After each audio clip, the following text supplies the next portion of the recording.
तीन यूरोपीय यूनियन ममालिक आयरलैंड, नॉर्वे और स्पेन ने फ़लस्तीन को बतौर रियासत तस्लीम करने का ऐलान कर दिया।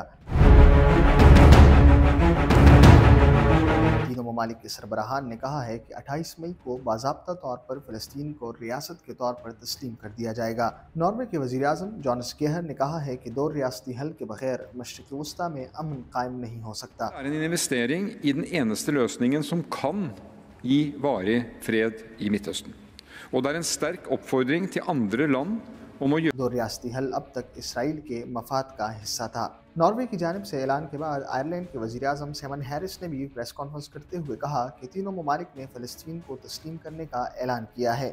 To that decision, that further countries will join us in taking this important step. उन्होंने कहा कि इस फैसले को बाअसर बनाने के लिए तमाम ज़रूरी मुमकिन इक़दाम लिए जाएंगे। दूसरी जानिब इस ऐलान के बाद इसराइली वज़ीर ख़ारजा ने कहा है कि हमने नॉर्वे और आयरलैंड से अपने नुमाइंदों को हंगामी बुनियादों पर वापस बुलाने का फैसला किया है। इस वक्त 27 यूरोपीय यूनियन ममालिक में से 8 ममालिक फ़लस्तीन को रियासत के तौर पर तस्लीम कर चुके हैं। ताहम आयरलैंड, नॉर्वे और स्पेन के बाद ये तादाद 11 हो जाएगी। पूरी दुनिया के 140 से ज़ायद ममालिक फ़लस्तीन को एक आज़ाद रियासत तस्लीम कर चुके हैं। जनरल असम्बली फ़लस्तीन की बतौर रियासत मुकम्मल रुकनीत की हामी है। ताहम सलामती कौंसिल में अमरीकी वोट ने ये रुकनीत रोक रखी है।